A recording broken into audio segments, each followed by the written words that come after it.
25.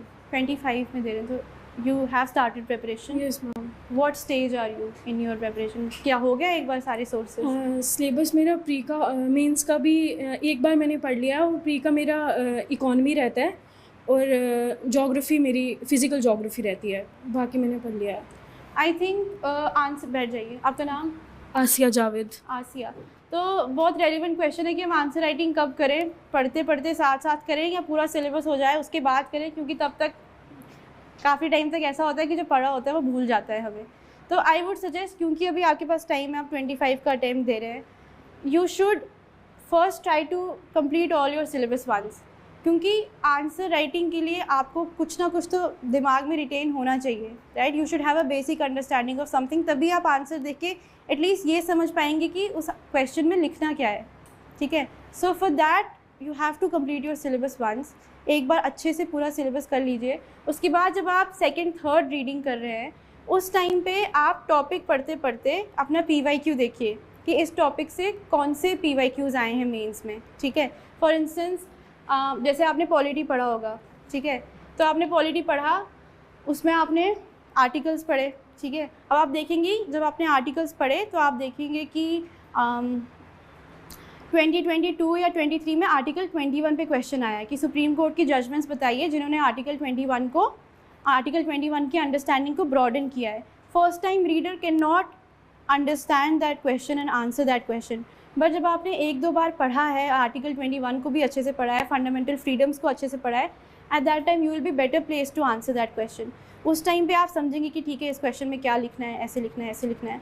उसके बाद I think अगर आप 25 का अटैम्प्ट दे रहे हैं तो बाई आई वुड से सितंबर अक्टूबर तक आपकी प्रिपरेशन इस 2024 तक काफ़ी अच्छे से हो जाएगी. उसके बाद अक्टूबर टू दिसंबर आप अपनी आंसर राइटिंग को प्रैक्टिस कर सकती हैं, क्योंकि आपने इतना पढ़ लिया होगा कि आपके दिमाग में ये सब चीज़ें रिटेन होंगी. So I think answer writing starting में बिल्कुल मत करना, क्योंकि आप डीमोटिवेट हो जाएंगे कि हमें तो कुछ याद ही नहीं है. Only after second third reading will you be able to at least understand कि क्वेश्चन में क्या लिखना है. और आई थिंक वो टाइम आपका आता है सितंबर के बाद, क्योंकि तब तक आपने 1 2 3 बार पढ़ लिया होता है अच्छे से. करंट अफेयर्स का भी आपके पास मटीरियल होता है. So then you can write your answers better. और आंसर राइटिंग कभी भी टेस्ट सीरीज से स्टार्ट मत करना, किसी भी कोचिंग की टेस्ट सीरीज से आंसर राइटिंग स्टार्ट मत करना. हमेशा PYQ से अपनी आंसर राइटिंग को स्टार्ट करना, क्योंकि आप देखेंगे जब आप PYQ से आंसर राइटिंग स्टार्ट करते हैं, आपको एक पैटर्न समझ में आता है कि इस एरिया से किस टाइप का क्वेश्चन पूछा जा रहा है. अगर आप ज्योग्राफी देखेंगे तो अर्थक्वेक्स और वल्कनिज्म के क्वेश्चंस बहुत ज़्यादा रिपीट हो रहे हैं. ठीक है? तो एक पैटर्न समझ आएगा, आप अपने फिर आप उसको लर्न भी वैसे ही करेंगे. आपको पता चल जाएगा कि ठीक है, वल्कनिज्म या अर्थक्वेक का क्वेश्चन आया तो मुझे पहले डेटा डालना है, मुझे अपनी डिज़ास्टर वल्नरेबिलिटी वाला पॉइंट डालना है. ठीक है? उसके बाद मुझे ऐसे ऐसे लिखना है कि what are the causes of earthquakes, या कौन से एरियाज़ हैं जो बहुत ज़्यादा वल्नरेबल हैं. पैसिफिक रिंग ऑफ फायर है अगर हम वॉल्केनोज की बात करें. तो ये सब आपको PYQ से बेटर समझ आएगा. Then you can start with your answer writing. And by December if you are able to finish your answer writing and revision, उसके बाद you can again restart prelims का. मैम मैपिंग के लिए पूरा at least मतलब जो जैसे न्यूज़ में आएगा वैसे पढ़ना है, या फिर सब चीज़ें पढ़नी है? एक बेसिक अंडरस्टैंडिंग तो होनी चाहिए हमें मैपिंग में, इंडिया की भी और वर्ल्ड की भी, कि कौन कौन सी इंपॉर्टेंट लोकेशंस हैं, माउंटेन रेंजेस कौन सी कहाँ पे हैं, highest mountain, lowest mountain, specially India में जब हम देखते हैं. For instance environment and geography में it's very important that you know कौन सी वेटलैंड है, कौन सा नेशनल पार्क है, वाइल्ड लाइफ सेंचुरी कहाँ है, एंड देन कौन सा रिवर कहाँ से पास कर रहा है. These are certain things which are very important. But if you talk about the world map, उसमें पहले तो वो जो आते हैं ना ब्लैंक मैप्स, वर्ल्ड मैप, उसमें आप खुद मैपिंग करें कि कौन सी चीज़ कहाँ कहाँ है. वो जो अगर हम US कनाडा की बात करें तो 5 लेक्स हैं, इंपॉर्टेंट रेंजेस कहाँ पे, माउंटेन रेंजेस कहाँ पे हैं. Then you talk about important volcanoes, उनसे भी जो पीक्स बनी हैं, ये भी आप देखते हैं. आप प्लीज़ बैठ जाइए. ये आपकी बेसिक मैपिंग हो गई.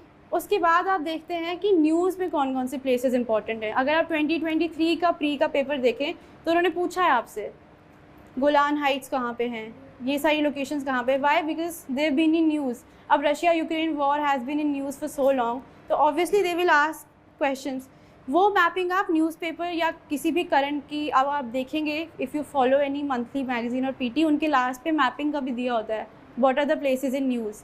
But I think apart from that, जो आप वीडियोस देखते हैं ना करंट अफेयर्स की, there also they talk about the places in news. आप ओनली IAS की देख लीजिए, स्लीपी क्लासेस की देख लीजिए, किसी भी इंस्टीट्यूट की देखेंगे, आपको प्लेसेस इन न्यूज़ का पता चल जाएगा। सो आपने जो वो मैप ख़रीदा है, या अगर आप खुद बना रहे हैं मैप, तो आप उसमें यू कीप ऑन मार्किंग कि ये एरिया है and why is it in news. For instance critical minerals are very important, तो कोबाल्ट कॉन्गो में था, ये इस बार का प्री का क्वेश्चन था, राइट, कि कोबाल्ट कहाँ पे पाया जाता है। सो आई थिंक ये थोड़ा, when you keep on following the current affairs by any which way, you will get to know कि what are the important places in news. खुद आप मार्क करते चाहिए, और by the end of the time और the year you will be well versed.